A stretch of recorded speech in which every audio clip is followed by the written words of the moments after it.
We are the DFPN. Always question the answers. No Gimmicks podcast, and we bring it to you. Every time we turn live, and you know it's the truth. Every after show, moving down, it's the time to move around. No Gimmicks podcast is going down. Every night, every time in the ring, this is time for the No Gimmicks. No, we doing our thing. What's your state of mind? State of mind. Moving down a statement when we take the line. This is exactly wrestling the state design. When you see Stone Cold like me, with the stunner in the world, exactly, man, what we bring. Every night we move like Brock Lesnar, the F5, no gimmicks. We take you to your limit, what's the feeling? When we live in the air, you know we on, it's the time. Guarantee we move, you know how we respond. The state is mine, the state design when we feel it. Moving down, what's the healing? No gimmicks is the feeling. Yo, what is up, everyone? Welcome back to the No Gimmicks podcast here on the DFPN. Oh man, we are 1 week away from WrestleMania. Oh man, jumping off. A lot of good stuff happening in the industry right now. AEW just had a great pay-per-view. We got a big card coming this weekend for MPX that we're going to be breaking down tonight. So thank you guys for tapping in. Tune in. Let your voices be heard. To my co-host for the evening, The Choice, Matt Andrews. Welcome back, buddy. Hello. Good to see you all again. Good to see you, Kelvin. It's always great to be on the show talking wrestling with you. Always. It's always a pleasure having you on, man. And like I said, we got a big card this weekend coming from MPX. Mayhem in the mid-cities. Yep. And every single title is going to be on the line, man. That's crazy. It's been a while since we've seen every title on the line at MPX. And anytime that happens on any card, whether it's one of the big ones like Mayhem at Mid-Cities or not, it's a special night for sure. And you know something is going down. Something is happening. something's that's the thing with MPX. I've learned to expect, like, if it sounds great, something's going down. Something big, something newsworthy will happen. By the end of the night, you will be left with the jaw on the floor because something crazy has happened. It's always I love it though. I love it. Yeah, absolutely. It's always a special night for us for sure. And we're excited to bring that kind of action to the Metroplex. We're excited to make sure that people are entertained and excited to keep this whole weekly thing going. I think, again, that's such an underrated part of what we do is keep it as a weekly basis so that storylines keep going, so that you can remember things that happen and you can keep track of why this is such a big show. Right. And that's what makes it, man. That's what makes it worth coming out for, because you're going to keep getting that. That's what it's all about. Yep.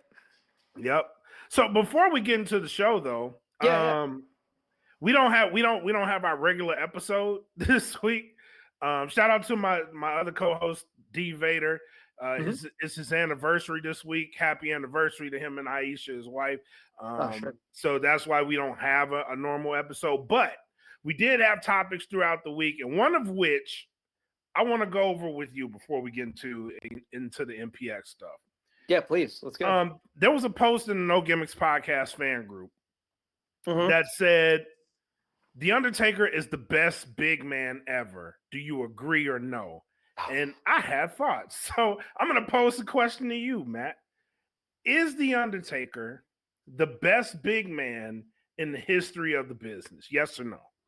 So, how are we defining a big man, right? I think that's where I got to start, right? Yeah. Because when I hear somebody talk about big men, and I'm not saying anything body related or whatever, but I tend to think of somebody like a Bam Bam Bigelow, right? Somebody like a Vader, somebody who you look at, somebody like a Keith Lee, right? Yeah. Somebody who you look at and you go, there's no way that person should do anything but move slowly and stalk towards people. Gimmicks aside, because obviously, yes, The Undertaker did that, but like that was his gimmick too, was being a dead guy and stalking people, right? But somebody like Vader, somebody like Bam Bam, who you don't expect to do things like fly through the air, to do things like that. that's what I qualify as a big man. The Undertaker was, what's the best way to say this? Proportionate? Like the dude was He was in tall. excess, right? He was in Yeah, excess yeah. of 300 pounds, but he was also near 7 feet tall. So he was long, he was lean, he looked athletic, he looked like he could go and do those things. And not to take anything away from him, but it wasn't like, oh my God, I can't believe it. Nobody on commentary was a man that size shouldn't be doing that kind of stuff. Right. Instead, it was just like, oh my God, look at him go. Meanwhile, you've got somebody like Bam Bam who's doing moonsaults, or Vader who's doing moonsaults like that, or Michael Schaefer doing moonsaults. While you were saying that, Michael Schaefer was in my head. Right. So you've got those people doing those moves, and you're going, holy crap!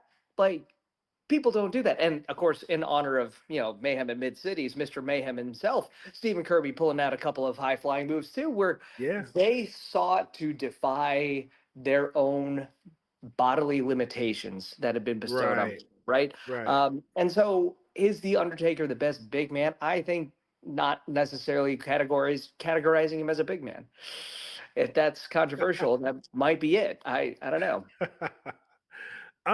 So I said yes and no, and here's why. So the reason this came about is because we were watching WrestleMania 12. And in WrestleMania 12, there's a match between Kevin Nash and The Undertaker. Diesel at the time. Yeah. Yeah. So that was Diesel's last WrestleMania match before he leaves WWE and then makes history, right? Right. That match is so underrated. I don't know why it's not talked about more. But in my head, I'm like, man, these are two tall, big men just throwing caution to the wind, going full throttle for as long as that match goes. It's absolutely awesome to look at. You don't see that style of match anymore. No. Two big men going at it like that. Now, to your point, you have the body guys, the big men that defy the gravity, like Bam Bam. Dusty Rhodes will qualify as one of those guys, right? In that case, you have to absolutely add them to the conversation. So for me, I was like, yeah, because if you go back and look at a young Undertaker, he's doing stuff nobody should be able to do at that height and at that size, right? So I was looking, I was like, man, young Undertaker might have been one of the greatest ever. If you look at him, but big man wise, I'm like, I have to put him up there. But who am I going against? And my co-host D Vader was like, you got to go against Kevin Nash, because Kevin Nash is absolutely one of the best big men ever.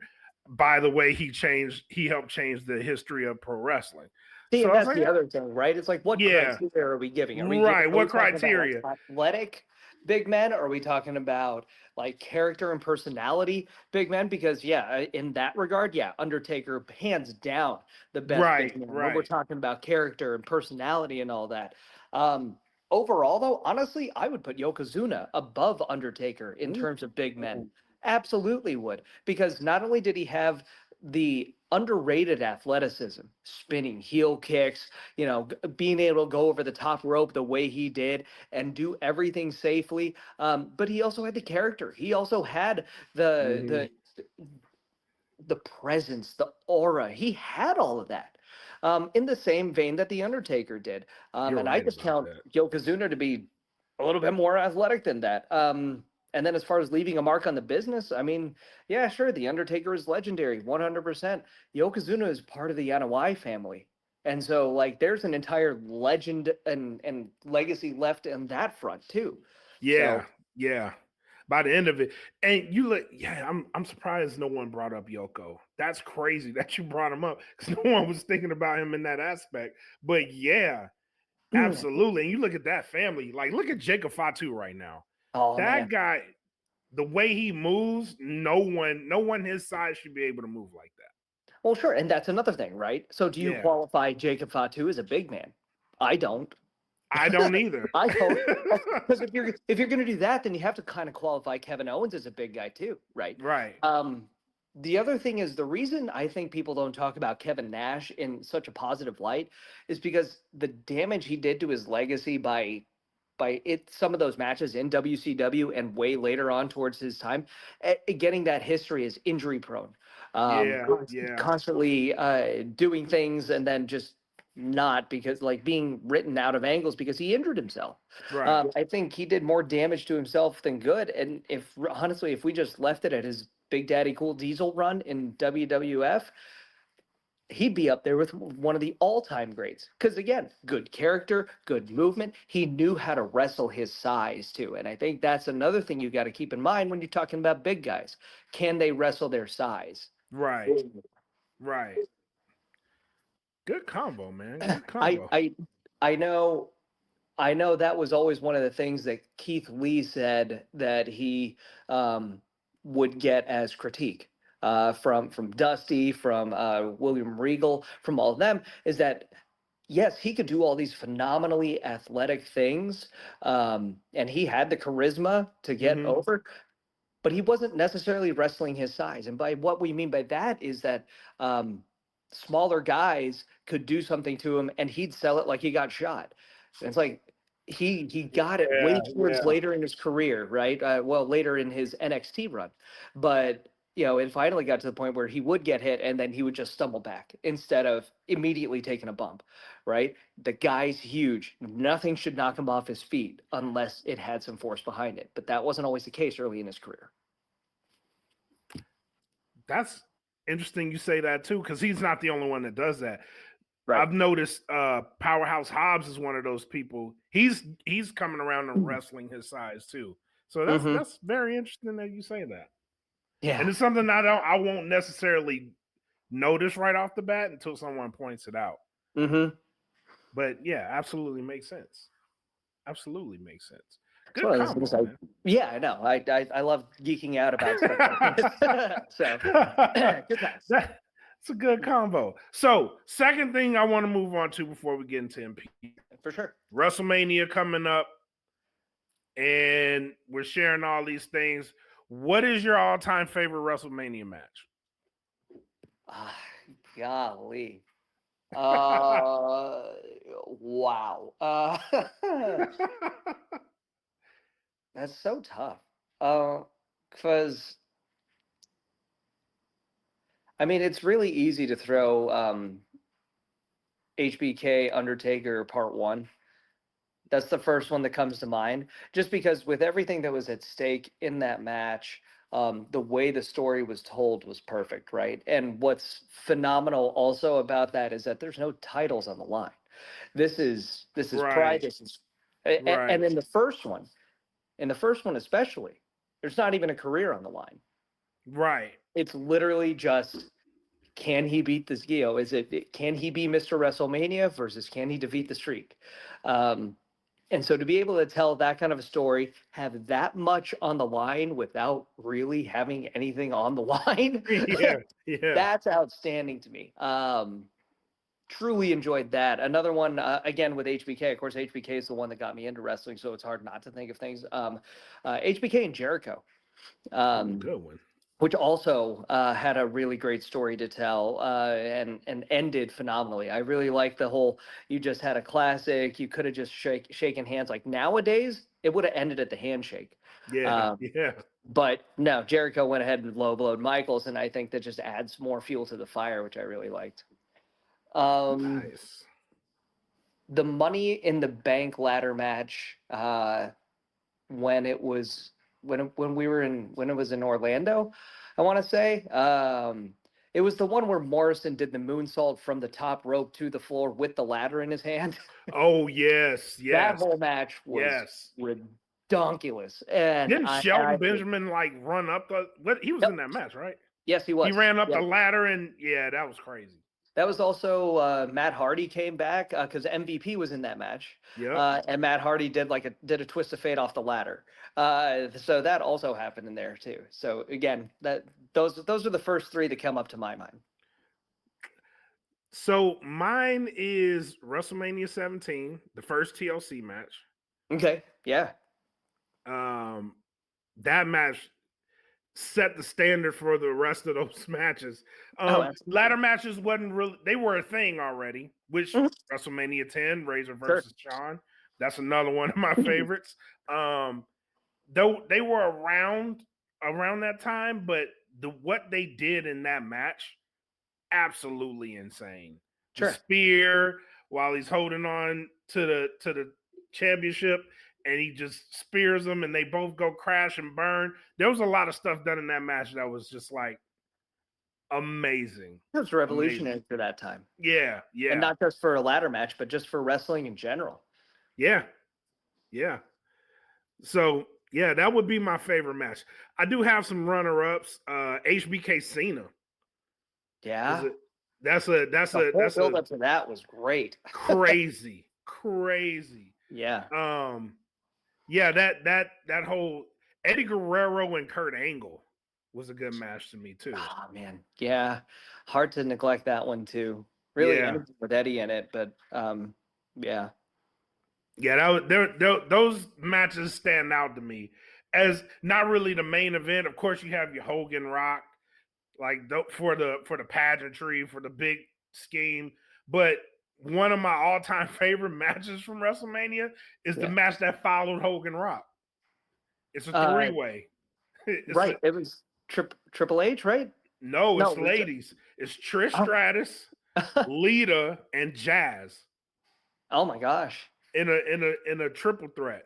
And they did work in that match. The reason it doesn't get talked about as much as it does is because it followed Hogan Rock. Yeah.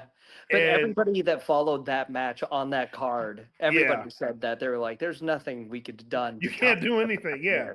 You can't do anything. Because the crowd was at the fever pitch, man, for Hogan Rock. So it didn't matter what happened after that.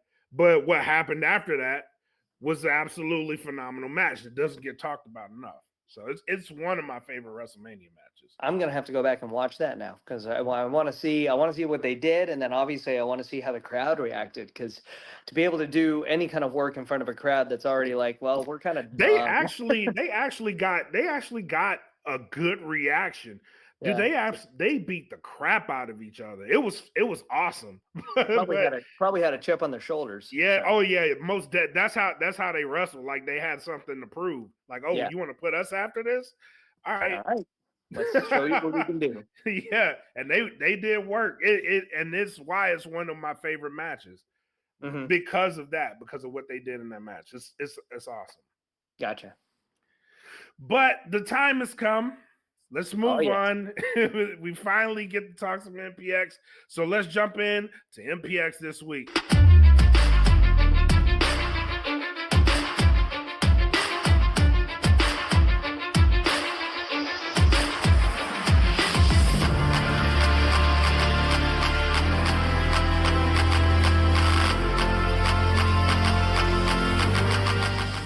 All right. Mayhem in the Mid-Cities. Coming fresh off of Hard Times. Yep. Hard Times, great event. But y'all hit me with a curveball by announcing that every single MPX title will be on the line this weekend. Yeah. Yeah. I mean all the stories came up and was leading to that. I was very curious to see what Demo would be doing since he wasn't at Hard Times last week. Yeah. And the fact that it's it's not, there's not really a storyline leading up to it, but then again, when you're the MPX champion, you are the story. Right. And so, I mean, if you don't mind, we kick off with that. He's facing Jackson Stone, who this would be his third match coming back, I want to say. Obviously somebody with the accolades to challenge for the MPX championship. And so it's a great test, I think, for Demo to kind of see a fresh face almost, because Demo hasn't faced Jackson before. Jackson hasn't faced Demo. And Jackson's kind of a different competitor than anybody that Demo's faced in the past as MPX champion. Yeah, absolutely. And just seeing what Jackson's been able to do since he's been in MPX, I'm really excited for this match. Yeah, I am too. I love Stone's work style. I love how he goes, and I think that they're both going to be really heavy hitting. I think Honestly, I think forearm for forearm might be a really fun thing to see. I'm very much looking forward to this. I think it could be a sleeper hit of the night, which kind of sounds weird to say because it's the MPX champion. Yeah, you got some But bangers. yeah, it could be a sleeper hit of the night. Yeah, it could be. And let's put out an implication in this match. We may not even see Jamie Aller in this I match. was just about to say that because I figured we would go to the women's championship match next because you don't know what Baby D, what Jamie's wife could potentially do to Jamie in this match and how that might play into effect against Demo. The last time that we saw Demo Diamond without Jamie Aller by his side, God, I can't remember, but I kind of want to say, oh no, he was there at the Wrestling Revolver show. Never mind. I thought when Demo defended against Sky and then Sky won it, but no, Jamie was there during that. Yeah, he was there. Yeah. So yeah. So still, I can't think of when Demo hasn't had Jamie by his side. It might be very interesting to see what happens in that main event, in that title match, if Jamie's not present. Yeah, exactly. So big implications coming out of the women's title match, but Baby D coming out of retirement is a thing in itself. Yeah, I think it's magical for me to see the reaction that Baby D gets every time she's anywhere is involved in some kind of angle, right? She's been out of the game for just a little bit, but definitely still near and dear in the memories and the hearts of the MPX addicts. And so the reaction and the support that she's going to have in this match against Riza, who this is Riza's first defense. Yeah. So interesting way to test the new champ by putting her against a former champion herself. Right. I knew when I saw Baby D in the Texas Rumble, you could see in her eyes, the way her eyes lit up just being back in the ring. Yeah. It was only a matter of time. I'm glad to see her back, and I'm actually excited for this match. I'm ready to see it. So yeah, I think something else kind of to be watchful for is Shay Carmichael, the former champ who has not gotten a rematch for the MPX Women's Championship and who arguably lost the MPX Championship because of Baby D. So I'm just saying, gonna put that out there. I've been around the game long enough to know that something could happen there. So that's all I'm saying. You think Shay's that vengeful? I think Chase kind of pissed off that she's kind of a footnote in the MPX Women's Championship story. Like, she beat the longest reigning women's champion in Angela Armstrong. And so a lot of great things were expected from her. And for that reign to be cut short because Baby D and Riza had their little spat, I'm just saying, I would be upset. That's fair. When you explain it like that, I'm like, yeah, that makes sense. I was collateral damage in your issue. I get that. So yeah, man. But another big one, the Prison Break for the Prospect title. Yeah. It's huge. I'm excited. This is going to be my first Prison Break match that I've witnessed. Actually, there wasn't one last year, and I didn't get a chance to see any of the ones before that. And Prison Break was a concept that came around after I left, and so excited to see how this all plays out. For those of you guys out there watching or listening that don't know, the Prison Break match, 2 competitors will start in the ring and the other 4 are going to be handcuffed to the poles on the outside. And every so often, I'm going to guess it's 90-second or 2-minute increments, somebody's going to be unlocked and then they will get to enter the match. Last person standing ends up as your MPX Prospect champion. Yeah. And let's look at the field here. Some great names, some names I'm really excited for. You have Just Nick, Man, Adam Green, who I'm really becoming a fan of the Cowabunga Kid. Yeah, I am really becoming a fan of his. Dalton Gray, Delynn Cavens, Michael Schaefer. Yeah. Great feel here. It's very varied, and I very much like that. Obviously, it's hard to bet against the biggest man in the match, Michael Schaefer, right? A good big man, as we were talking about, right? I think smart money actually ends up going towards either Dalton Gray or Cavens. Cavens, as we mentioned last week, is kind of riding that hot streak. All over Texas. The name of Cavens is going louder and louder everywhere. But honestly, the dark horse in all of this is just Nick, right? I would agree. Because everybody else, they're kind of regular MPX mainstays, right? Just Nick has definitely come around, few and far between. It's not like the MPX addicts don't know him, but Just Nick is kind of one of those people that could be very sneaky. He can sneak his way right to holding that title. Yep, I agree with that. I agree with that. Great. But who's your pick? Who is your pick? My heart wants to go with Adam Green. Okay, but I'm torn also. My heart says, one half of my heart says Adam Green.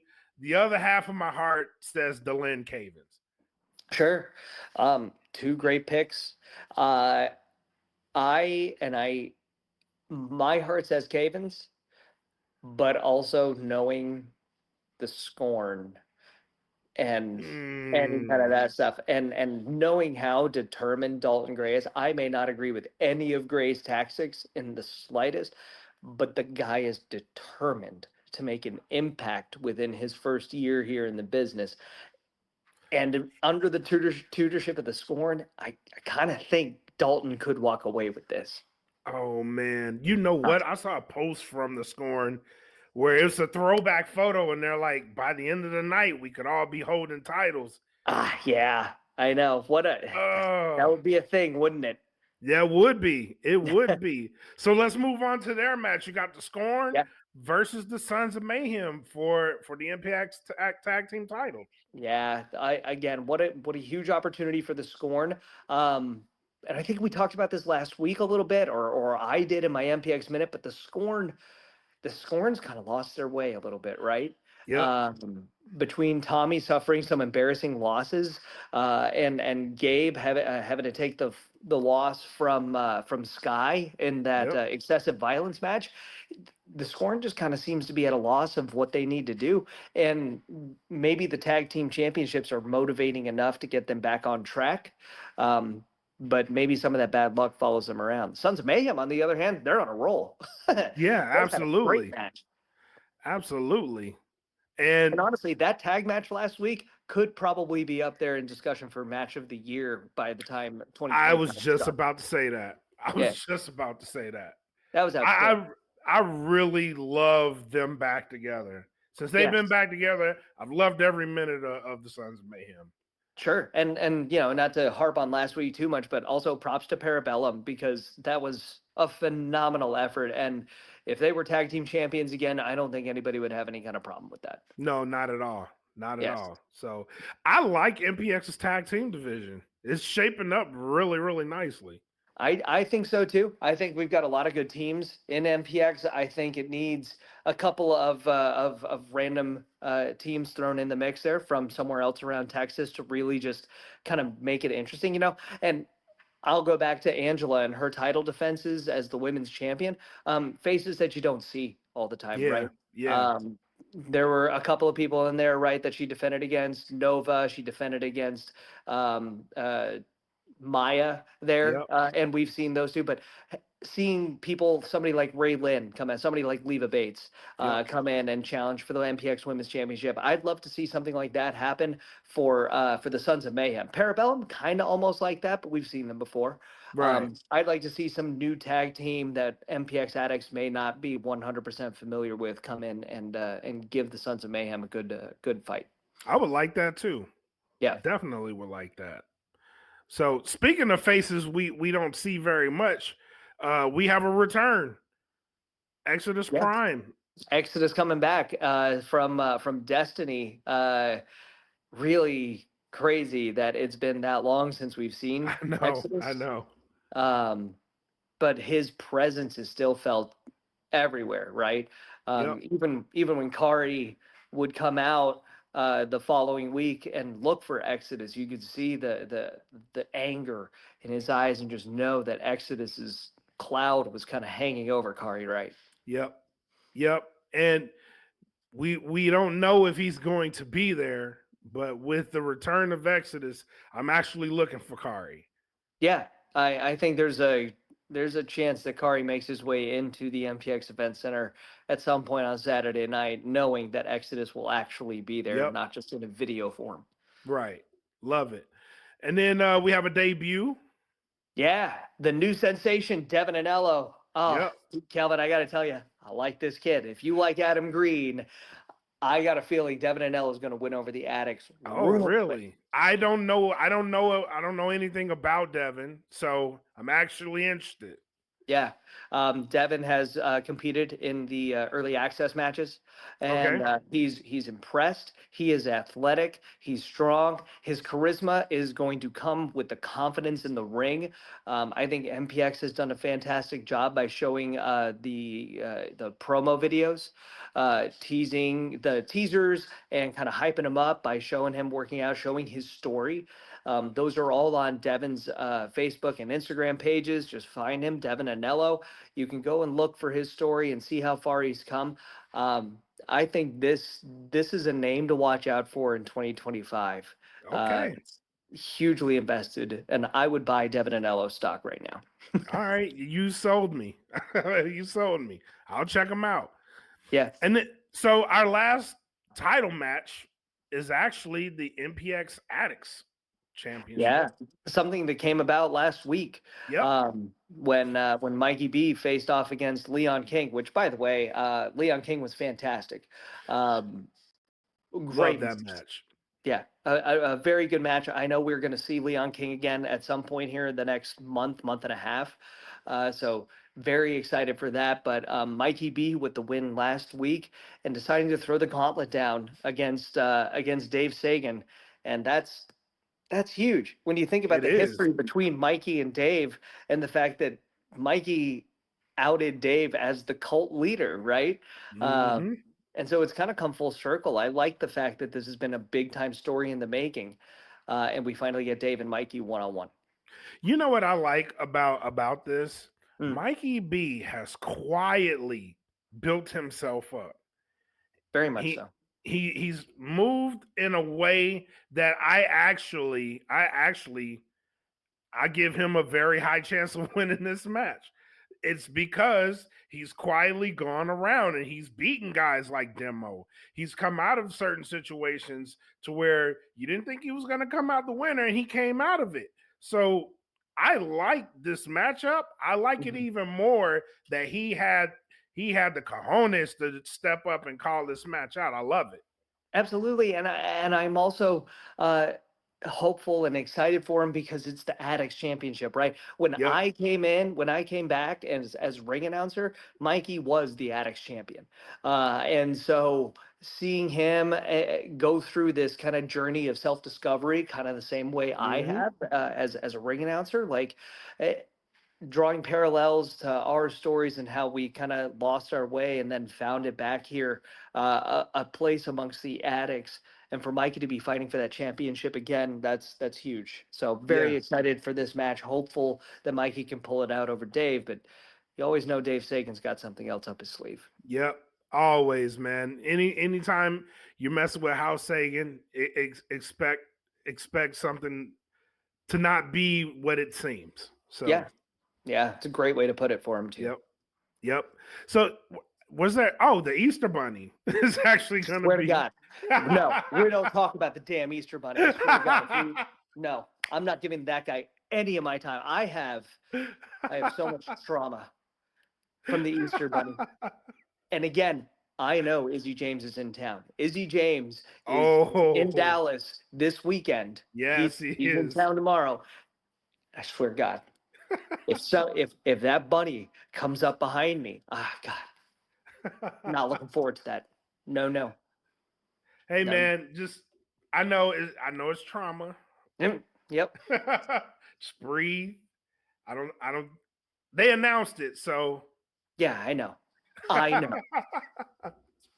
I can replay every minute of the end of that match from when I threw Christopher Hayden off of the ladder through the table to retain the MPX championship, from the moment he rolled out of the ring to the point where the Easter Bunny came out after the show, said hi to all the kids and got in the ring.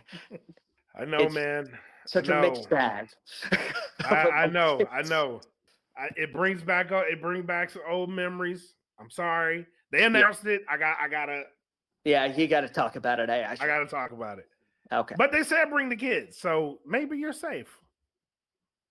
There were kids there last time.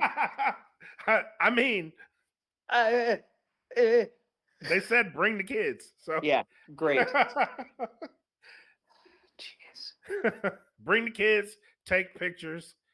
I think as long as you don't go take a picture, you'd be all right. Great. I'll say far away. Not like the bunny can walk everywhere. Exactly. You can't use the kids as a shield. I mean, that sounds terrible. Trust me, I will. It sounds terrible, but I mean, the kids can be the shield. Yeah. Between you and the Easter Bunny. Perfect. Keep that in mind, and I'll say that you told me to do it. Hey, you can blame it on me as long as you come back and you're safe. I'm good. Okay. I'm good with Thanks. that. All right, man. Anything else you got for Mayhem in the Mid-Cities? Not necessarily for Mayhem in Mid-Cities, but I just wanted to shout out real quick my son. My son called me earlier this week from his mother's house and told me that he found the No Gimmicks podcast on Spotify. Oh, awesome. And decided that he would listen. And why did he want to listen? He said, well, you keep telling me that they're sponsors, and when you listen to the sponsors, it helps MPX. And I'm like, you know what, son? You are doing the right thing. Doing God's work there. So, hey, thank you, man. I appreciate it. Shout out to your son. Yeah, that means a lot. Thank you. Yep. For sure. Happy to be doing this every single week. I guess real quick, there will be no MPX show next week. It's the only Saturday of the year that we do not run, and that's because we're not dumb enough to go against WrestleMania. So just keep that in mind. I was gonna say there's gonna be no show next week because I'm going to Vegas for WrestleMania. There you go. So I'll be doing the festivities, man. So I'm glad this show is running this week too, so I can catch this show. I can get all the wrestling I can before I go out, and enjoy the wrestling. More wrestling festivities. Yeah, very excited for it. Yeah, most definitely, man. But as for tonight, man, thank you so much for coming back. Of course. Sure. Once again, 510 Harwood Road, doors open up at 7:15. Get your tickets. MPXWrestling.com. If you're unable to make it, you can follow them on Twitch at Metroplex Wrestling. Yep. Always a good time. Always a great show. You won't be. Shout out to the people also in the group that tuned into Twitch last week. I had a lot of people asking me. I had people asking me, like, how can I get in? I gave them Twitch, and lo and behold, they were on Twitch. So that's awesome. Shout out to you guys. Shout out to you guys. So shout out to them, and shout out to Sauce for coming back last week. Happy to have them back in the crowd. Love to see them. Love the sponsors. So again, thank you very much, guys. MPXWrestling.com, and we will see you this Saturday at Mayhem at Mid-Cities 15. Let's go. But until then, you guys enjoy the wrestling week up ahead. Have fun. Enjoy everything. Share your thoughts. Thank you for tuning in. Until next time, be safe. Have fun. Peace. See you later. And I know it's all business. We give them no gimmick. Yeah. And I know it's all business. We give them no gimmick. Yeah. And I know it's all business. We give them no gimmicks.